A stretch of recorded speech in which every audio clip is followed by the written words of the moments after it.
కొంతమందికి rosemary oil అనేది అంతా పడకపోవచ్చు అంట. చూసారా ఇదంతా గ్రీన్గా ఎలా అయిపోయిందో వైట్. ఒక్క చుక్క ఆయిల్ దోశ అంటే ఇదేనేమో. ఇన్స్టెంట్ మ్యాగీ లాగా ఇన్స్టెంట్ దోశ అనమాట. పల్లీ పచ్చడితో అద్దిరిపోతుంది. ఈ స్ట్రిప్ లైట్స్ ఎక్కడైనా యూస్ చేసుకోవచ్చు. కర్లీ హెయిర్ వాళ్ళకి ఇదైతే మస్ట్. ఎలా ఉన్నారు అందరూ? This is Anu. Welcome to Sri Telugu vlogs. ఏంటి ఎంటీ ట్రే చూపిస్తుంది అనుకుంటున్నారా? మాకు ఫాల్ సీజన్ స్టార్ట్ అయిపోయింది. సో కొంచెం ఎట్లా అంటే చల్లగా అనిపిస్తుంది, బాగా విండీగా ఉందన్నమాట. కొంచెం మైగ్రెయిన్స్, హెడేక్స్ కూడా ఎక్కువ అయ్యే టైం అనమాట ఇది. నేను ఏమనుకుంటున్నాను, ఈ మధ్య కొంచెం నాకు హెయిర్ ఫాల్ కూడా చాలా ఉంటుంది. సో ఒట్టి కొబ్బరి నూనె ఎందుకు, దాంతోపాటు కొంచెం రోజ్మెరీ ఆయిల్ ఈ మధ్య అందరు చెప్తున్నారు కదా. అండ్ సో కొంచెం రాసుకుంటే హెడేక్స్ తగ్గుతాయి, మైగ్రెయిన్స్ అనేవి తగ్గుతాయి అలాంటివి అని చెప్పి, అందుకని నేను రోజ్మెరీ ఆయిల్, మాకు రోజ్మెరీ ఇక్కడ దొరుకుతుంది. So coconut oil and coconut ఆయిల్లో రోజ్మెరీ వేసి రోజ్మెరీ ఆయిల్ ప్రిపేర్ చేసుకుందాం అనుకుంటున్నాను. చాలా చిన్న వ్లాగ్ ఇది, జస్ట్ హెయిర్ కేర్ రొటీన్ అనుకోండి, అలా అనమాట. So extra virgin coconut oil తీసుకుంటున్నాను ఇక్కడ నేను. మాకు ఏంటంటే ఇక్కడ కొన్ని ఈ ఆర్డర్లెస్ కూడా దొరుకుతాయి. కొంతమందికి కోకోనట్ ఆయిల్ వాసన అంత నచ్చదేమో మరి, నాకు కాదు, నాకు చాలా మంచిగా అనిపిస్తుంది. సో అలాంటి వాళ్ళకి ఆర్డర్లెస్ కూడా దొరుకుతుంది. అండ్ ఎసెన్షియల్ ఆయిల్స్ చేసుకోవాలి ఇంట్లో అనుకునే వాళ్ళకి ఆర్డర్లెస్ కోకోనట్ ఆయిల్స్ అలాంటివి ప్రిఫర్ చేస్తే బెటర్ అనమాట. చూసారా అప్పుడే ఎంత గడ్డగట్టేస్తుందో. అసలు నేను లండన్ వచ్చిన దగ్గర నుంచి కొబ్బరి నూనె కరిగి ఉంటాం ఎప్పుడూ చూడలేదు. ఎనీవే, సో ఈ కోకోనట్ ఆయిల్ తీసుకుందాము. రోజ్మెరీ చూపిస్తాను. ఇదన్నమాట రోజ్మెరీ. సో ఇలా ఉంటుంది ఆకు. అసలు బయటికి తీస్తేనే ఎంత మంచి స్మెల్ వస్తుందో, చాలా బాగుంది.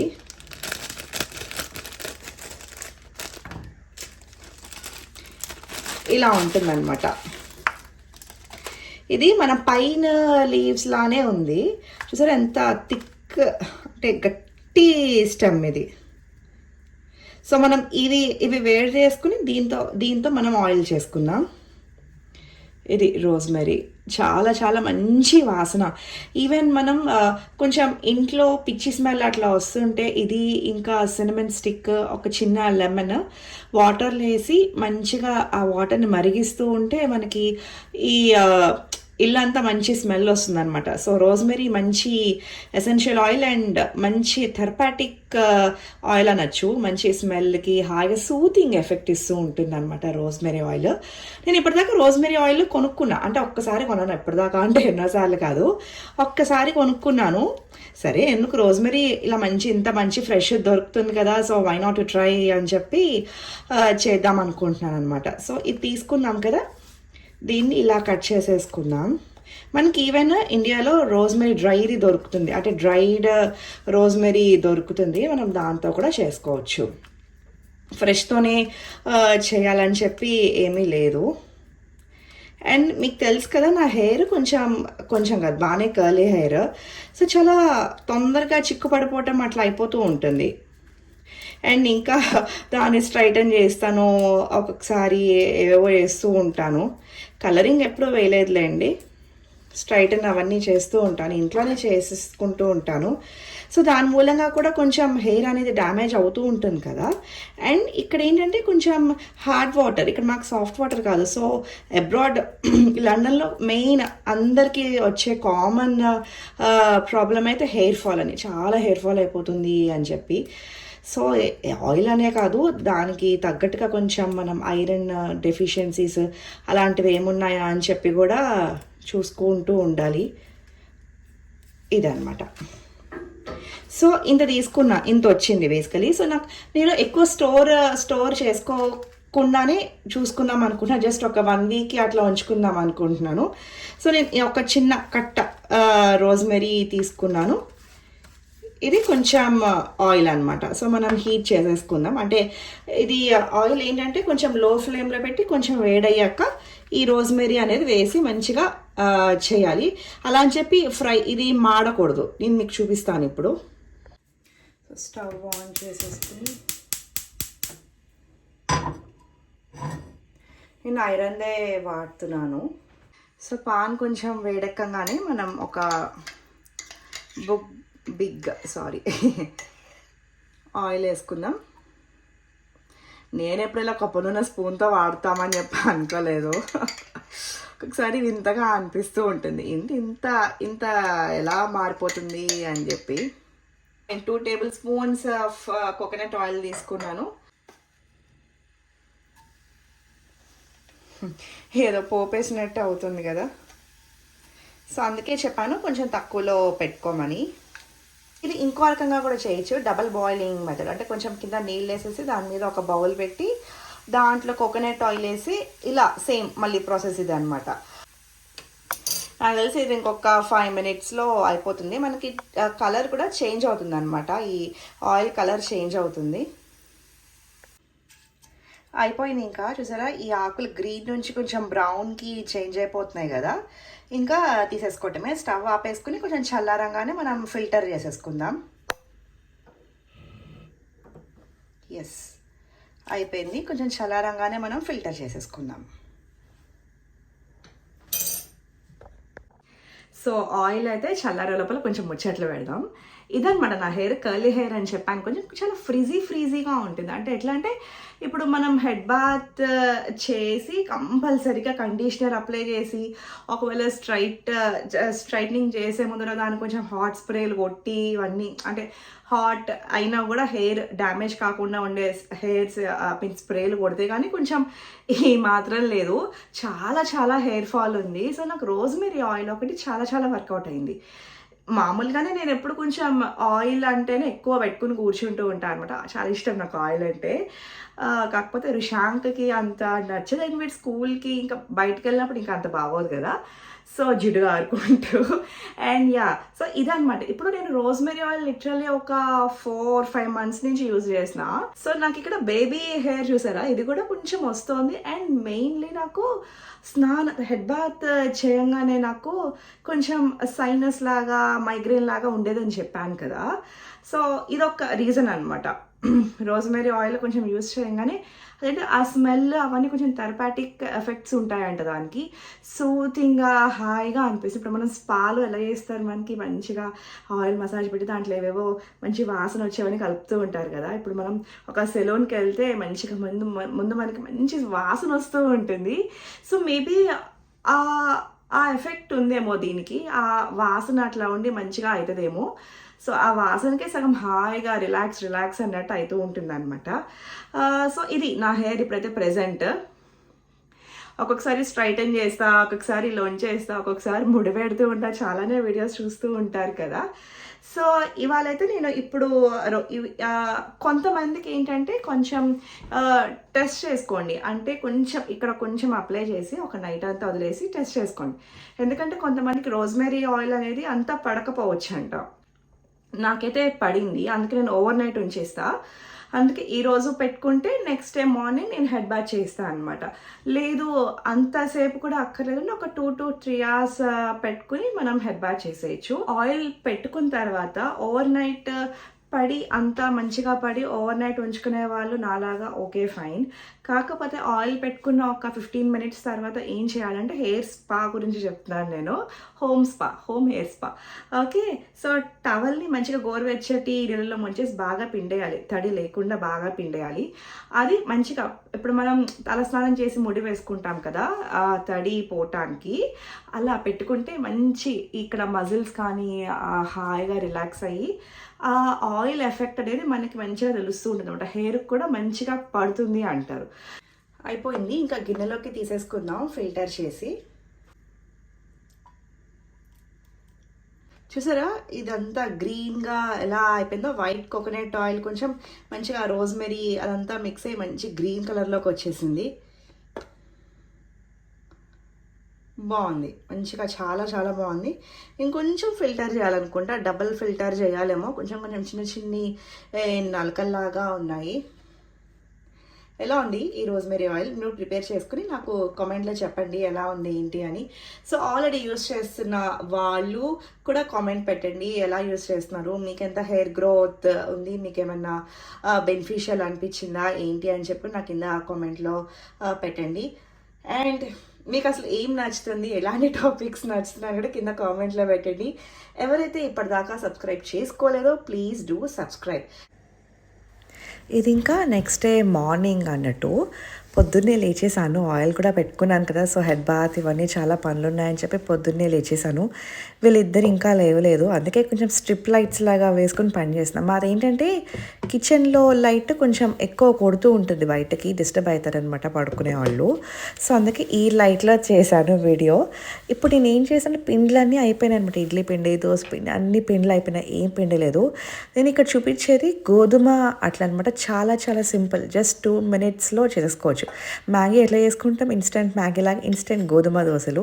సో చపాతీ పిండి కలిపి అవన్నీ చేసే బదులు మనకి ఇది కొంచెం ఫట్ అయిపోవాలంటే ఇది ఇలా చేసుకోవచ్చు అనమాట. నేను ఒక 2 గరిటెల గోధుమ పిండి తీసుకున్నాను, దానికి తగ్గట్టుగా కొంచెం సాల్ట్ యాడ్ చేస్తున్నాను. ఇంకా ఈ దోశలకి కొంచెం ఆయిల్ కూడా ఎక్కువ పడదు, చాలా ఈజీగా అయిపోతాయి అన్నమాట. అండ్ ఇంకా ఇక్కడ నేను కొంచెం అల్లం తురుములాగా వేస్తాను. కొంతమంది ఏంటంటే అల్లం ముక్కలుగా కట్ చేసి కూడా వేసుకోవచ్చు, కాకపోతే ఇదేంటంటే రుషాంక్కి అలా వెళ్ళిపోతుంది నోట్లోకి అల్లం కూడా అని చెప్పి అట్లా వేస్తున్నాను. కారం వేసుకోవచ్చు, బట్ ఇన్స్టెడ్ ఆఫ్ దట్ నేను పెప్పర్ యూస్ చేస్తున్నాను. ఎందుకంటే ఆ టేస్ట్ కూడా చాలా మంచిగా వస్తుంది పెప్పర్ వేస్తే కారం కంటే. సో ఒకసారి పెప్పర్తో ట్రై చేయండి ఎప్పుడైనా ఇలాంటి దోశలు వేసుకున్నప్పుడు కారం బదులు. అండ్ ఇప్పుడు కొంచెం జీలకర్ర. సో ఇప్పటిదాకా వేసింది నేను మళ్ళీ లిస్ట్ చెప్తున్నాను. సాల్ట్ ఒకటి, జింజర్ ఒకటి, పెప్పర్ ఒకటి, జీలకర్ర ఒకటి. అండ్ పెద్దవాళ్ళకే అంటే ఈ దోశలు ఎలా వేసుకోవచ్చు అంటే కొంచెం పచ్చిమిరపకాయ ముక్కలు, కరివేపాకు ముక్కలు, అల్లం తురుము కాకుండా అల్లం కొంచెం పెద్దగా వేసేసుకోవచ్చు. ఇలా అన్నీ వేసుకోవచ్చు అనమాట. నేను కొంచెం రుషాంక్కి అన్నట్టు చేస్తున్నాను కాబట్టి వాడికి కనిపించకుండా అన్నీ లోపలికి వెళ్ళిపోయేలాగా వేస్తున్నాను. సో దీంట్లో కొంచెం క్యారెట్ తురుము కూడా వేసుకోవచ్చు అండి, చాలా చాలా బాగుంటుంది. ఇప్పుడు దానికి తగ్గట్టుగా నీళ్లు పోసుకొని కొంచెం మంచిగా విస్కర్తో అలా విస్క్ చేసేసుకొని బ్యాటర్ లాగా చేసుకోవటమే.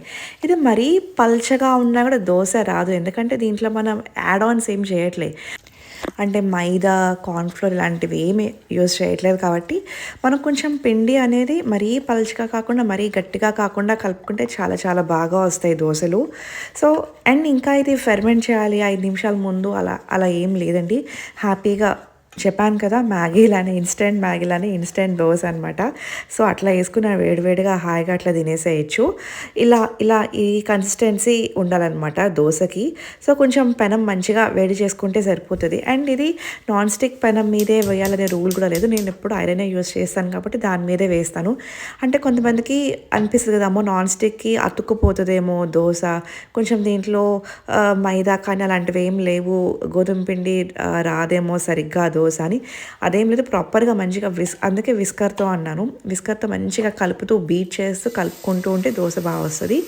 ఇప్పుడు చూసారా ఫ్లోయింగ్ కన్సిస్టెన్సీ ఎలా ఉందో. సో అంతే, 2 గరిటెల మీకు తగ్గట్టుగా ఎంత పెద్ద దోశ తింటారో దాన్ని బట్టిగా వేసుకుని చాలా చాలా తక్కువ నూనె పడుతుందండి, లిటరల్లీ ఒక చిన్న డ్రాప్ నూనె పడుతుంది అన్నట్టు. అది కూడా వేసుకోవచ్చు, కాకపోతే కొంచెం టేస్ట్ కదా నూనె అనేది అలా పడుతూ ఉంటే దోశల్లో. సో కొంచెం టేస్ట్ కోసం ఒక చిన్న డ్రాప్ అంటూ వేయచ్చు. ఏం లేదు, సింపుల్ ట్రిక్ ఏంటంటే మనకి ఇనప పెనాల్లో పెనం ఎంత వేడిగా ఉంటే దోశ అంత బాగా వస్తుంది, అంత ఈజీగా మనం తీసేయచ్చు అనమాట. చూసారా ఎంత తక్కువ నూనె వేసానో. దోశ కూడా మంచి ప్రాపర్గా కాలింది, ఈ కలర్ రావాలి మనకి. కొంచెం పచ్చిగా ఉన్నా కూడా గోధుమ పిండి వేగటానికి కొంచెం టైం పడుతుంది కదా, పచ్చిగా అనిపిస్తుంది అనమాట, తినలేం. ఇంకొకటి ఈ దోశలో కొంచెం పుల్ల మజ్జిగ ఉన్నా కూడా యాడ్ చేసుకోవచ్చు. రుషాంక్ అంత పుల్ల మజ్జిగ ఇష్టపడాడు కాబట్టి నేను ప్లెయిన్ వాటర్తోనే యాడ్ చేస్తున్నాను అనమాట. అది వేసుకుంటే కొంచెం మనకి ఎట్లా రవ్వ దోశ టేస్ట్ వస్తుంది అనమాట, చాలా బాగుంటుంది అది కూడా. ఇప్పుడు ఎవరైనా ఇంటికి వచ్చినప్పుడు సడన్గా మంచిగా హాయిగా వేడివేడిగా వేసి పెట్టేయచ్చు, చాలా హ్యాపీగా ఫీల్ అవుతారు కదా. ముందే కలుపుకోవాలి, పక్కన పెట్టుకోవాలి, ఫెర్మెంట్ చేసుకోవాలి అని చెప్పి ఉండదు. సో ఇది ఇంకోటి ఏంటంటే కిడ్స్ ఫ్రెండ్లీ, హాయిగా హ్యాపీగా ఆకలేస్తుంది సాయంత్రం అంటే ఫట్ మనీ వేసి పెట్టేయచ్చు. వాళ్ళు కూడా చాలా ఇష్టంగా తింటారు అనిపించింది రుషాంక్ తినేదాన్ని బట్టి, ఎందుకంటే వాళ్ళకు కూడా ఇప్పుడిప్పుడు అన్ని టేస్ట్ అలవాటు అవుతూ ఉంటుంది కదా. సో అలా అనమాట. ఇందాక స్ట్రిప్ లైట్స్ అని చెప్పి చూపించాను కదా, ఇలా స్టిక్ చేసుకున్నాను అనమాట. వాల్కే ఇక్కడ స్ట్రిప్ లైట్స్ స్టిక్ చేసేసుకోవచ్చు అనుకుంటాం, కానీ చిన్న చిన్న లైట్స్ అయినా ఎంత మంచి లైటింగ్ వస్తుందో. ఇప్పుడు మనం కొంచెం ట్యూబ్ లైట్ కొన్నిసార్లు వేరే వాళ్ళకి డిస్టర్బెన్స్గా ఉంటుంది పని చేసుకుంటుంటే అన్నప్పుడు ఈ స్ట్రిప్ లైట్స్ అనేవి చాలా బాగా యూజ్ అవుతాయి అండ్ డెకరేషన్గా కూడా చాలా బాగా అనిపిస్తాయి అనమాట. సో అందుకే నేను ఇవి చూస్ చేసుకున్నాను. ఎక్కడైనా దొరుకుతాయి ఇవి. రాత్రంతా పెట్టుకుని ఉంచుకున్నాను హెయిర్. సో మార్నింగ్ లేచి హెడ్ బాత్ చేశారనమాట. ఇలా ఉంది ఇప్పుడు. సో ఇప్పుడు నేను దీన్ని కొంచెం తడిగా ఉంది కదా, బ్లో డ్రై చేస్తాను. ఇలా కొంచెం ఇంప్రూవ్మెంట్ అయితే అనిపిస్తుంది ఆ రోజ్మెరీ ఆయిల్ యూజ్ చేయగానే.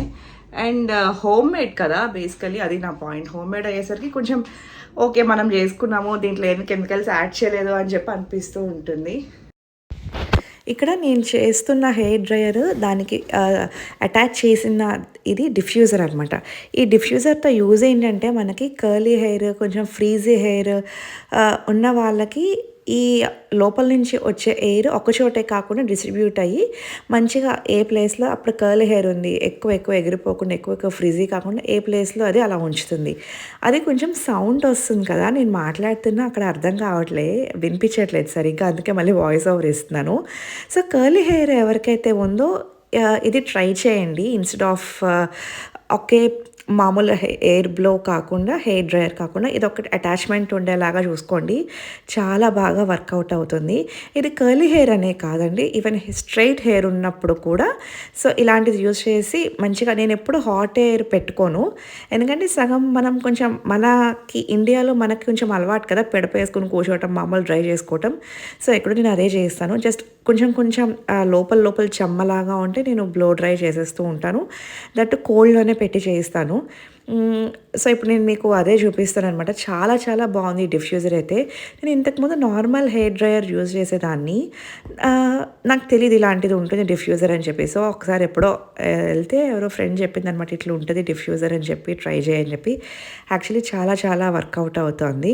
చూసారా మంచి ఈవెన్గా మనకి అంత స్ప్రెడ్, అంటే గాలి మన హెయిర్ మొత్తం మంచిగా స్ప్రెడ్ అవుతుంది. సో దాని మూలంగా మనకి ఫ్రీజీ హెయిర్ ఉన్నా, అంటే చిక్కు పడుతున్న హెయిర్ ఉన్నా, ఊరికి ఎగిరిపోతున్న అట్లా హెయిర్ ఉన్నా కూడా మనకి కంట్రోల్డ్గా ఉండి ఆ కర్ల్స్ అనేవి ఎన్హాన్స్ అవుతాయి. మంచిగా కర్లీ హెయిర్ మంచిగా మెయింటైన్ చేస్తుందిలే అన్నట్టు అనిపిస్తుంది. అండ్ ఇది హెయిర్ సెట్టింగ్కి యూజ్ చేస్తామన్నమాట. ఇది మనం స్కిన్కి మాయిశ్చరైజర్ ఎంత అవసరమో హెయిర్కి కూడా అంతే అవసరం. సో దీని మూలంగా ఏంటంటే, అంటే బేసికల్ ఏ కంపెనీ హెయిర్ మాయిశ్చరైజర్ అయినా మనకి కొంచెం స్ప్లిట్ ఎండ్స్ కానీ అట్లా రాకుండా ఉంటాయన్నమాట. సో నేను దానికోసం ఇది లోరియల్ది యూజ్ చేస్తున్నాను. దీనికి హీట్ ప్రొటెక్షన్ కూడా ఉంది, అంటే ఇది పెట్టుకుని ఇది మనకి మాయిశ్చరైజర్ లాగా యూజ్ అవుతుంది. అండ్ మనం స్ట్రైటన్ చేసుకోవాలన్నా, ఇంకొంచెం ఏమైనా చేసి బేసికలీ హెయిర్కి హీట్ అప్లై చేయాలంటే ఈ క్రీమ్ యూజ్ చేయొచ్చు అనమాట. సో నేను కర్ల్స్గానే ఉంచుకోవాలి నా హెయిర్ని ప్రజెంట్కి అని చెప్తే నేను కర్ల్ ఎక్స్ప్రెషన్ యూజ్ చేస్తాను. ఇంతైతే సరిపోతుంది నా అంత హెయిర్ ఉన్న వాళ్ళకి. అండ్ మరీ ఎక్కువ అప్లై చేసేసినా కూడా బాగా జిడ్డుగా ఆరిపోతుంది అనమాట. అంటే ఇవాళ అప్లై చేస్తే రేపటికే జిడ్డుగా ఆరిపోతూ, మనకి ఎక్కువైతే ఎక్కడ కావాలంటే మెయిన్గా ఇక్కడ. సో కర్ల్ హెయిర్ ఉన్న వాళ్ళకి ఏంటంటే ఎక్కువ కొంచెం స్ప్లిట్ ఎండ్స్ అవి వస్తూ ఉంటాయి. చాలా కష్టం కదా కర్ల్ హెయిర్ మెయింటైన్ చేయటం అనేది, ఊడిపోకుండా చూసుకోవాలి, రకరకాల హెయిర్ స్టైల్స్ వేసుకోలేము, అలా అని ముడి పెట్టుకుని బయటకు వెళ్తే బాగోదు. చాలాసార్లు మీరు ముడిలోనే చూసుంటారు. సో ఇలా అనమాట. కొంచెం ఈ కింద ఇవంటారు కదా స్ప్లిట్ ఎండ్స్ రాకుండా ఇలా కొంచెం అప్లై చేసుకుంటే అయిపోతుంది. ఇది వాళ్ళు చెప్పిన స్కాల్ప్కి కూడా అప్లై చేయొచ్చు అన్నారు. నేను స్కాల్ప్కి అయితే అప్లై చేయట్లేదు. ఎందుకు, ఏ ప్రోడక్ట్ అయినా మనం ఇంట్లో చేసుకుంది కాదు, మనకి తెలీదు అంటే better avoid direct touch to skin contact అనమాట. ఏ ప్రోడక్ట్ అయినా ఏదైనా. సో ఇలా చూసారా డిఫరెన్స్ తెలిసింది. ఇందాక కొంచెం ఫ్రీజీగా ఉంది, ఎంత ఆయిల్ పెట్టి మసాజ్ చేసినా, ఎంత ఇది చేసినా. నేను బ్లో డ్రై కూడా చాలా కొంచెమే చేశాను, అంటే కొంచెం న్యాచురల్గా టవల్ పెట్టి అట్లా గాలికి ఎండబెట్టుకుని జస్ట్ నార్మల్గా లోపల కొంచెం తడుంటే అట్లా చేశాను అనమాట. అయినా కూడా ఫ్రీజీ హెయిర్ వచ్చింది. సో బ్లో డ్రై ఏంటంటే మనకి ఇప్పుడు మనం ఎక్కడికన్నా బయటికి వెళ్తున్నాము, మనకి హెయిర్ సెట్టింగ్ అంటారు కదా. సో అలాంటప్పుడు మనకి బ్లో డ్రై అనేది యూజ్ చేస్తుంది.